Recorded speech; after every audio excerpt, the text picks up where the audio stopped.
kids. And at the last minute, we'd lose them. They were going to A&M at the very last minute. They changed their mind, and they were going to A&M. Dumb old me.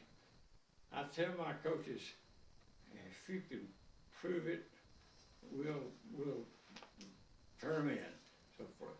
Well, they went on to that, and we had a commitment from a 6'9" forward from Fort Worth, Texas. I won't call his name, but 6'9" forward from Fort Worth, whose father was in the military. Good kid, really good kid.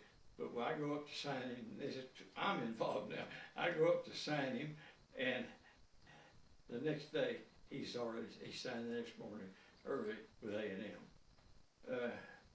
So I kind of know now what's going on. So we go back.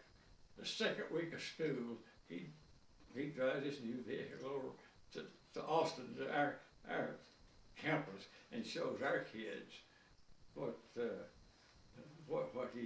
present he had, you know. And after that, I didn't have it, we had no proof of anything.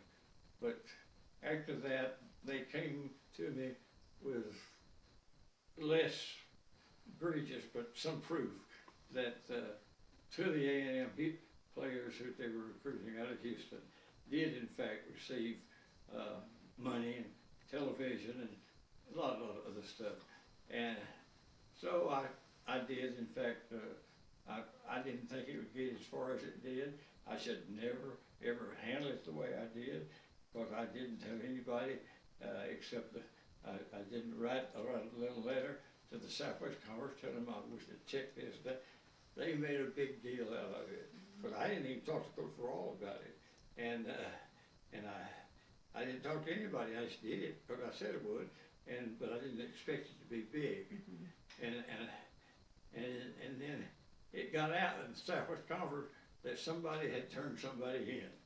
Oh, that's the old sharks that they're needed. They were hunting everywhere in the world trying to find out who in the world would be stupid enough to turn anybody in this league.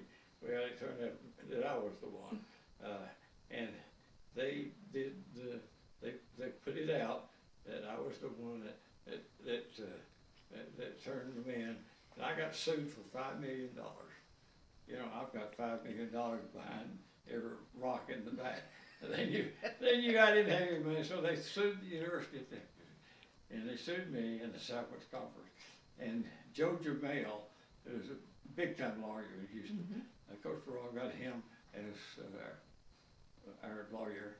And long story short, by the time Joe Jamel got through with this guy, they at Houston, that worked for wasn't employed by, but worked for A&M and was what I call the bag money that he gave out the money. I named him, and he sued me for defamation of character. But again, by the time Joe Jamel got through with him, he had his hands up because he had cheated on his taxes, and he figured it wasn't worth going what he's going to have to go through if they're going to get turned into the government for cheating on his taxes. So anyway, we finished that off, but in doing so, I got hate mail, and I got lashed at everything in the world. They hung me in effigy, and said if I ever came back to A&M, they'd hang me in person. But it was a tough time. I didn't get support from many of the college coaches.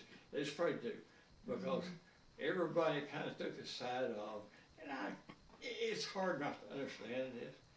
There you've got young black men that perhaps came from areas of the state or wherever, but might have been deprived somewhat of opportunity. They are their folks, maybe both. And there I am, a white coach from a white university. I'm picking on them, and I'm turning them in, and I'm taking away some goodies, some things that would have benefited this young family that that these young men represented. And I kind of now, I didn't at the time, but I kind of now understand that I could have some empathy for that, but it didn't do me any good.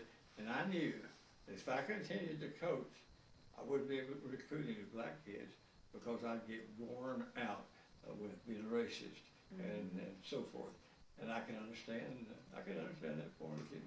And so consequently, I just when the last game was over, I picked up the phone and I called Coach Raw and told him that I was going to resign and go out. I stayed on with the university and so for 20 something more years, but I did resign coaching. I'm gonna do a quick card change here, so you guys could take a quick